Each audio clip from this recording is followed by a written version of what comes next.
નમસ્તે વહાલા બાળકો, ચાલો ફરી એકવાર ધોરણ 7 વિષય ગુજરાતી કાવ્ય 8 માલમ હલેસા માર.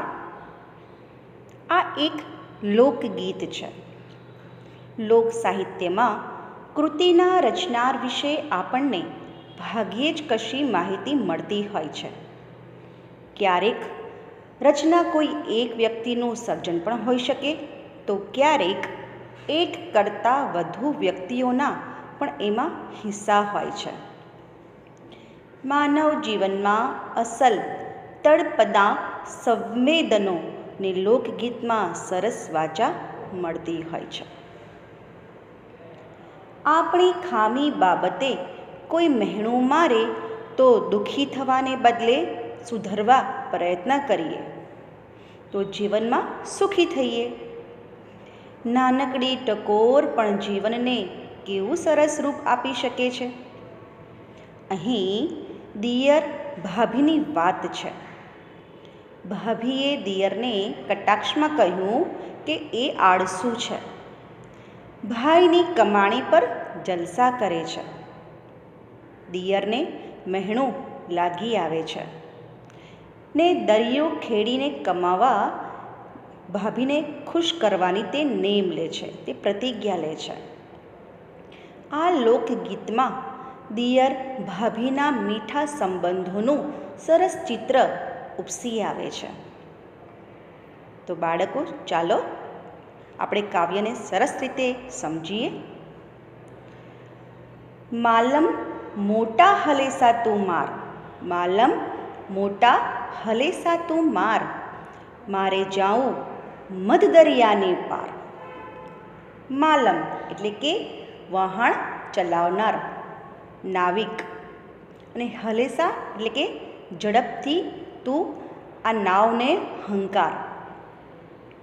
મારે જવું મધ દરિયાને પાર. મધ દરિયો એટલે કે દરિયાના મધ્ય ભાગમાં મારે જવું છે. મેણું માર્યું છે મને ભાભલડીએ. મેણું એટલે કે મહેણું માર્યું છે મને ભાભલડીએ. ભાભલડી એટલે કે ભાભી. દેર આળસનો સરદાર. દેર એટલે કે દિયર, આળસનો કે છે સરદાર છે. હે ભાઈ કમાઈને ભાઈ ઘોડલા ખેલવે, કે છે કે તમારો ભાઈ મહેનત કરે છે, કમાય છે, અને તમે જલસા કરો છો. એનો બળ્યો અવતાર, કે છે કે એવા વ્યક્તિનું તો જીવન જ નકામું છે. એવું ભાભી અહીંયા એના દિયરને સંભળાવે છે, મેણું મારે છે. તો ચાલો આપણે એનો સાર સમજી લઈએ. હે નાવિક, મારે દરિયાની પેલે પાર એટલે કે કિનારે જવું છે. તો મોટા હલેસા માર, તું ઝડપ કર, મારી ભાભીએ મને મહેણું માર્યું છે. દિયર તો આળસનો સરદાર છે. મોટો ભાઈ કમાય અને નાનો ભાઈ એ કમાણીઓ પર જલસા કરે છે. એનો તો અવતાર જ નકામો છે, એના જીવનને ધિક્કાર છે. એવું અહીંયા ભાભી એના દિયરને કહે છે. આગળ, જાવું છે મારે જાવા બંદરે. જાવું છે મારે જાવા બંદરે, જ્યાં લક્ષ્મીનો નહીં પાર. કે છે કે મારે જાવા બંદરે એટલે કે હિન્દ મહાસાગરમાં આવેલો એક બેટ છે, જ્યાં લક્ષ્મી એટલે કે લક્ષ્મી પુષ્કળ પ્રમાણમાં છે. હે જાવે ગયા કોઈ પાછા ન આવે, કે છે કે ત્યાં જે જાય છે તે પાછા આવતા નથી. જો આવે તો બેડલો પાર, તો કે આવે તો કે છે એનું જીવન સમૃદ્ધ થઈ જતું હોય છે, એનો બેડલો પાર થઈ જતો હોય છે.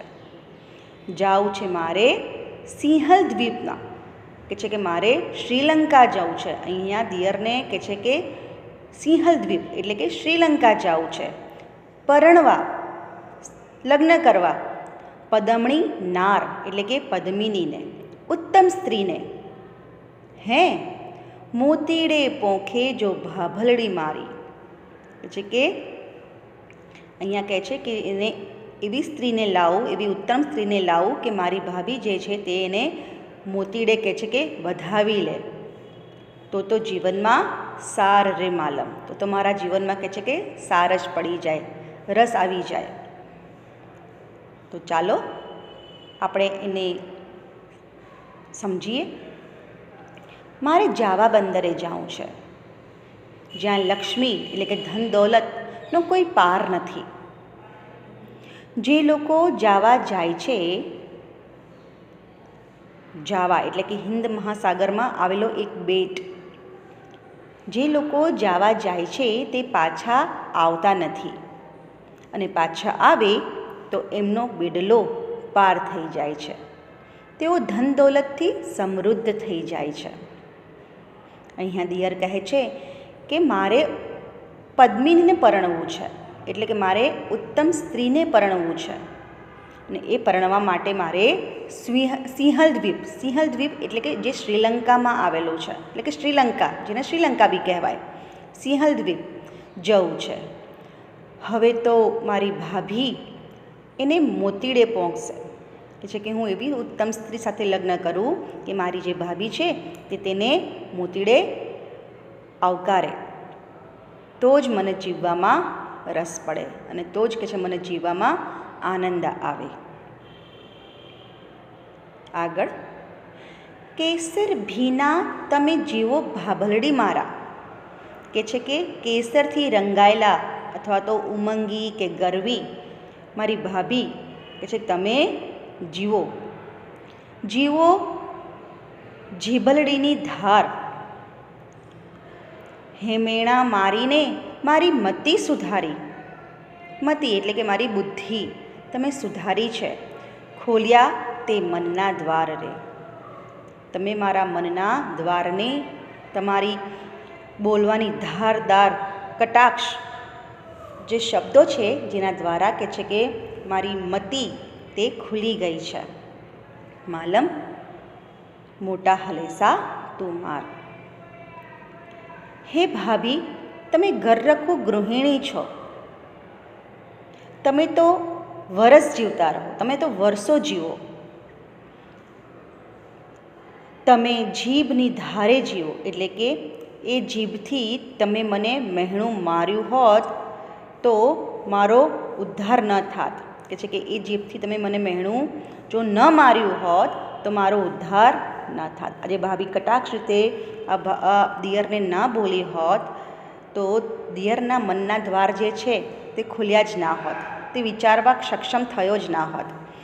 તમે મહેણા મારીને મારી બુદ્ધિ સુધારી અને મારા મનના બંધ દ્વાર ખોલી નાખ્યા. એટલે ભાભી તમે કહે છે કે વર્ષે વર્ષો જીવો. આગળ, માલમ મોટા હલેસા તું માર, મારે જાવું મધ દરિયાને પાર. હે નાવિક, કે છે કે તું મોટા હલેસા માર, મારે દરિયાને પેલે પારે જાવું છે. તો ચાલો વિદ્યાર્થી મિત્રો, આપણે એના થોડા સવાલ જવાબ જોઈ લઈશું. મારો પહેલો સવાલ, માલમને મોટા હલેસા માર એવું શા માટે કહ્યું છે? એટલે કે માલમને મોટે હલેસા મારવાનું કહ્યું છે કારણ કે દિયરને દરિયાની પેલે પાર જવું છે. બીજો સવાલ, ભાભીએ દિયરને કેવું મહેણું માર્યું છે? તો ભાભીએ દિયરને મહેણું માર્યું કે તમે આળસના સરદાર છો અને ભાઈની કમાણી પર જલસા કરો છો. આગલો સવાલ, દિયરને જાવા બંદરે શા માટે જવું છે? તો દિયરને જાવા બંદરે પૈસા કમાવા જવું છે. દિયરને સિંહલ દ્વીપ શા માટે જવું છે? તો દિયરને સિંહલ દ્વીપ પદ્મિની એટલે કે સુંદર સ્ત્રીને પરણવા જવું છે. દિયરને જીવવામાં સાર ક્યારે લાગે છે? તો દિયરને પૈસા કમાઈને તેમજ પદ્મિનીને પરણીને ઘેર પાછો આવે ત્યારે ભાભી તેને મોતીથી પોંખે તો જ કે છે જીવવામાં રસ લાગે છે, જીવવામાં સાર લાગે છે.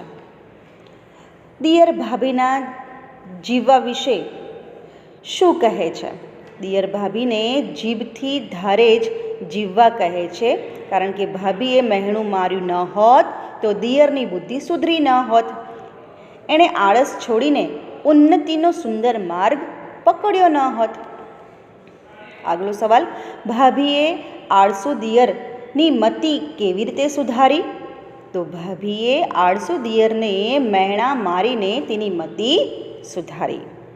તો બાળ દોસ્તો, આ કવિતાનો અર્થ તમારે સમજવાનો છે, તેના સવાલના જવાબ તમારે તૈયાર કરવાના છે.